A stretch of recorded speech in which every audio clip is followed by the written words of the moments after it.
After making an impact in Munich, Hans and I ventured off to Switzerland to check out a little well-known place called Stereotypes.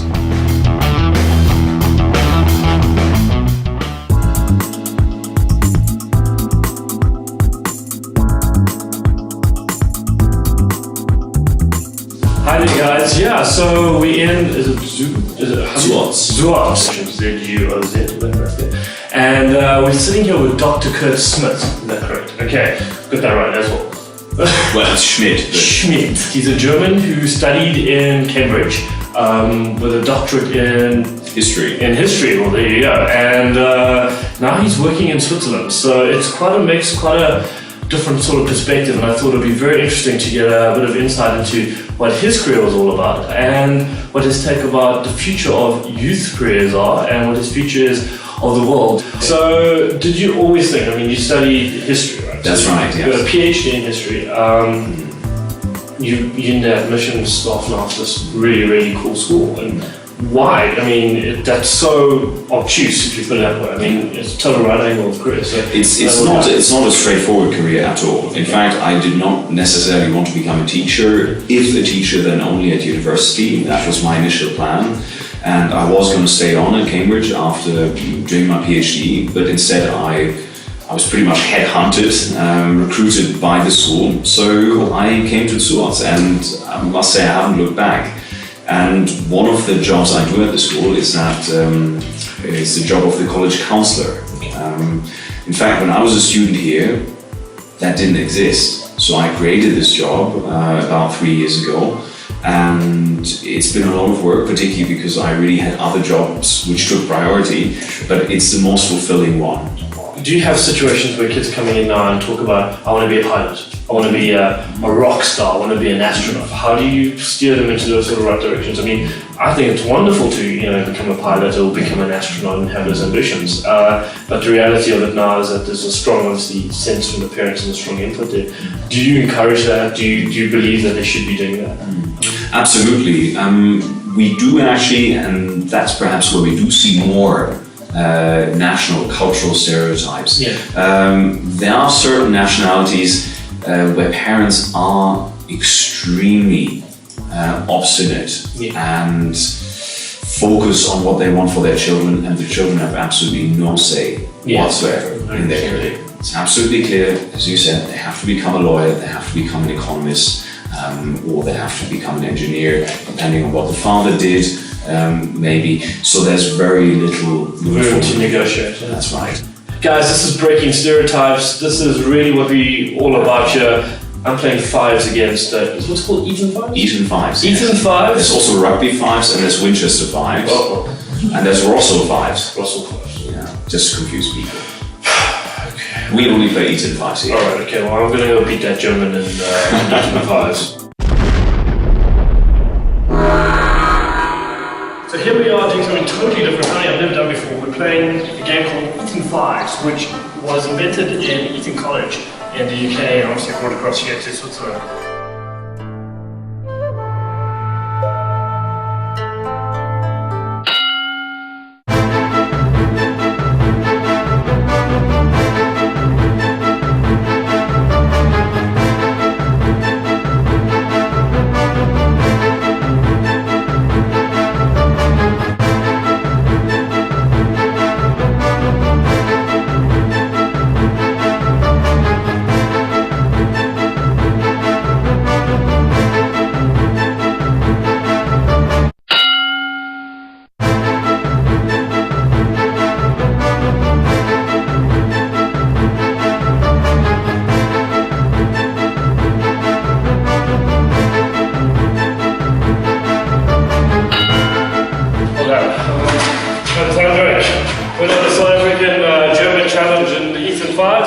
It was good fun. Goodbye guys. Goodbye guys. See you later.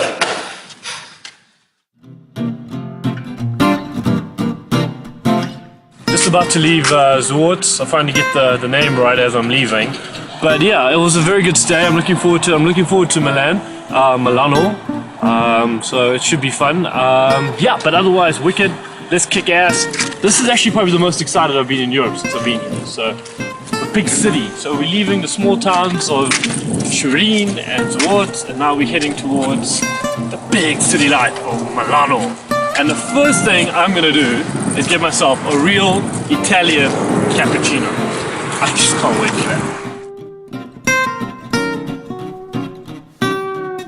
Welcome to Italy, guys. This is Toronto. We're on stop off to Milan, or Milano as they call it here. So it looks really, really awesome. I'm still using the word really, really awesome coming to Italy, but this is going to be cool. We just had a really chilled out train trip with probably the oldest amount of people I've ever been on in the smallest confined area. But yeah, everything looks pretty cool here.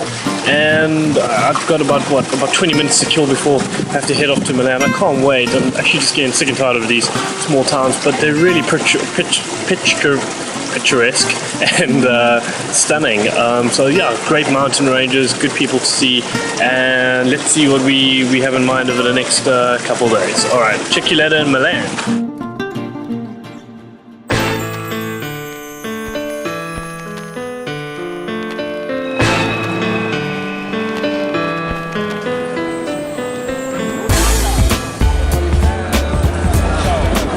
If I was looking for Milan, I think I just found it. This place really rocks. It's awesome. I dig Milan. It's got my seal of approval.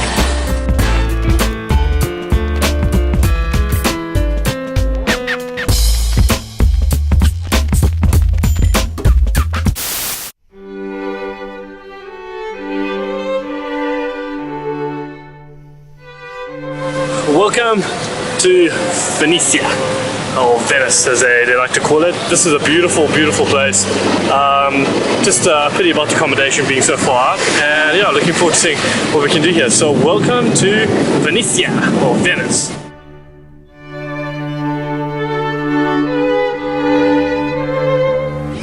After what seems to be the longest journey of my life, I finally found San Marco Square, and it's wow, jam-packed and it's kicking. This is off the wall. It's full of pigeons as well, so some good grub running around here.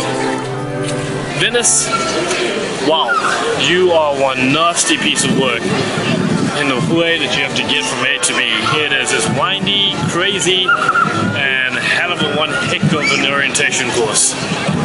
This is great. This is Venice.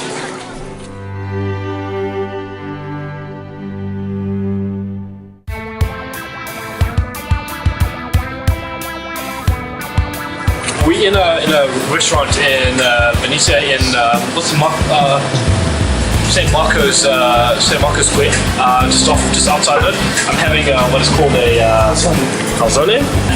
In the Marco Square, I met a gentleman by the name of Pablo, and he's taken a 1-month break, and now he's traveling on Europe. He's just come from London, and tomorrow he is off to Rome. So very cool cat. And I just thought I'd ask him a few questions about what he thought about Europe and what he thought about Venice. Venetia. So, Pablo, say hi to South Africa and hi to the world. Hi, South Africa. So, okay, so you're in Europe for how long now? This is my second week. Okay. It's 10 days. Okay, and then, so what are you going to be doing after this? You're going to head off to Rome, and then from there? Rome, Prague, Prague to... What was it? Berlin, Amsterdam, yeah. And then I don't know if I'm gonna go to Brussels or Sweden. Sweden. I don't have the training for Sweden. I have Benelux. Sweden, you have to fly, I guess, because it's going to be a bit of. So you're not going to Beer Fest? No. You're missing Beer Fest? Yeah. You're missing Beer Fest. Exactly. I'm missing. You're missing Beer Fest.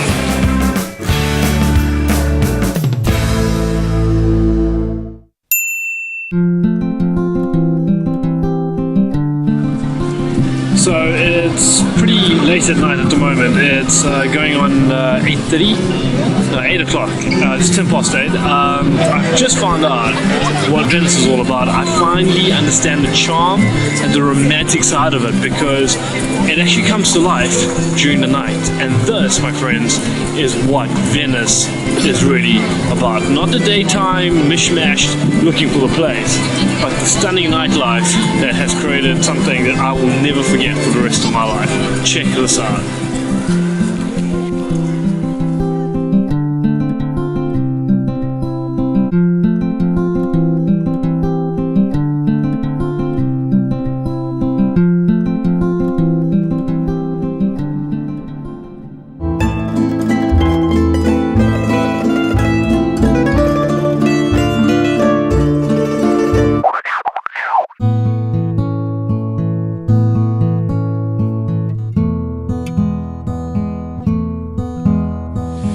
it's all happening really fast paced.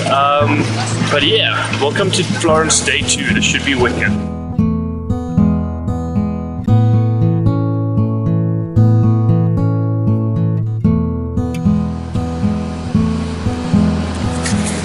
So that's the daytime view of the hotel room, of my hotel room view. It's amazing, it's stunning, it's great, it's two different lives here I found in Italy. The nightlife, the city comes to a different sort of environment. It just comes alive, and during the day it's buzzing with atmosphere. I've never seen so many interesting people out there. I hear so many different languages in Italy. The driving is just insane. I've never heard so much swearing and so much screaming and hooting, and it's madness. But I'm loving it. This is really spectacular. It's my last day. It's my last day in Florence, and then I'm off to a very, very eventful Rome, and I fly out to Belgium tomorrow. So my trip to Italy has been eventful, but I just can't wait to see the Colosseum. Hopefully get to see the Vatican. That is Breaking Stereotypes. Adios.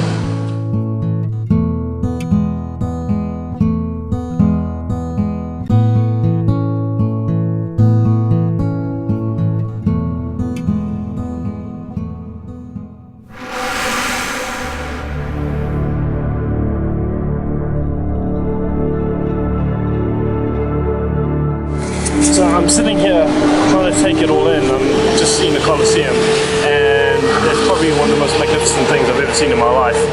It's more to it being,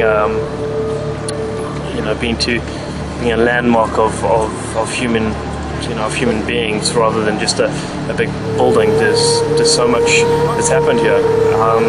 For me, it's a big thing. It's huge. It's massive. To see something like this, and then you realize what it looks like today and what it was before. Shows what the world can become.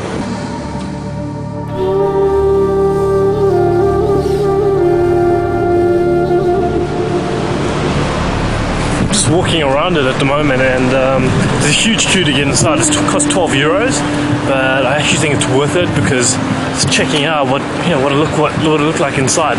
I'm sounding all very pensive, which is not what I normally do. I normally just get excited with all this kind of stuff, but geez, this building is just insane. The Colosseum is massive. I've never seen anything like this in my life.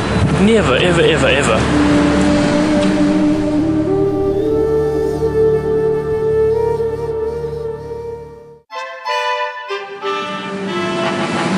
So I've just arrived at the Vatican City, and we're at the Vaticano. You should see the queue here on the line. It's massive. I'm really impressed with this place. Wow, it's really stunning, and you've got to check it out. This is Rome. This is the Vatican. This is the Vaticano.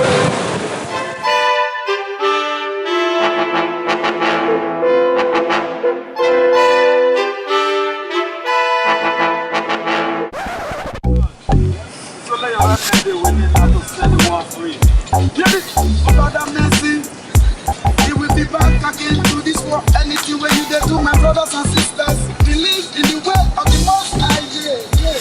You will be back again, you will be back again, you will be back again, you will be back again. My brothers and sisters, you are meant to go until you spend your life for. You have to ready, you have to ready.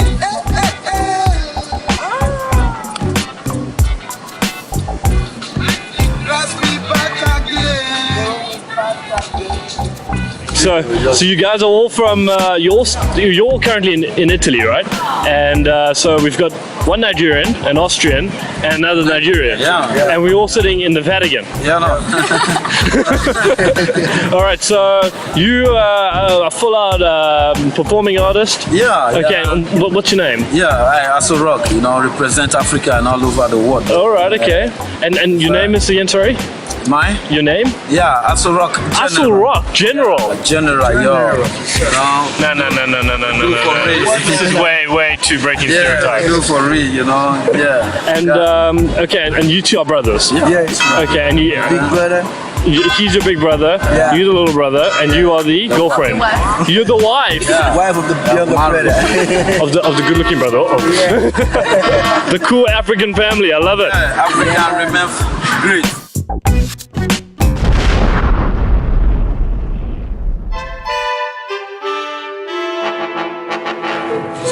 talking to a cat by the name of Jim. He's from Michigan, and he's been in Italy for 5 years. He's working at the Vatican as a tour operator, or tour guide rather. And I just want to ask him a few questions. How long have you been doing this job for? Almost 5 years. Almost 5 years. And you just came here just to do this? Came to study theology and art history. Okay, fantastic. And then you ended up at the Vatican. Living here. Fantastic. And you like it here? Oh, I love it. You don't miss home? No, never. Go back 2 times a year. So. 2 times a year, okay. And, okay, just quick questions about the Vatican. I mean, is this line always this big on Saturday, obviously? At this time of the year, on this day of the week, it is. Okay, so your job today is you're going to recruit people to come on your tours? Come on a tour, leaving in about 5 minutes. Alright, okay, cool. Okay, and then are you going to change jobs? What's the future? Do you see yourself lecturing maybe? Probably teaching eventually. Yeah, getting into it. Theology and art history. That's fantastic. It's really phenomenal. Well, nice meeting you, Jim. Say hi to South Africa. Alright, nice to South Africa. And hi to the world. Alright, hi to the world. Cool, man. Excellent. Cheers now.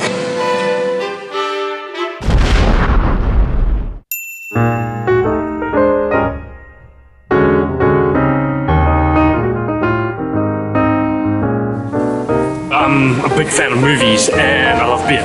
And there's a very cool brand in South Africa, or from Italy, called Peroni. And they did a very cool commercial for La Dolce Vita, based on a movie here at Fountain Trevi. And we're gonna go check it out because I thought it would be quite interesting and cool pit stop.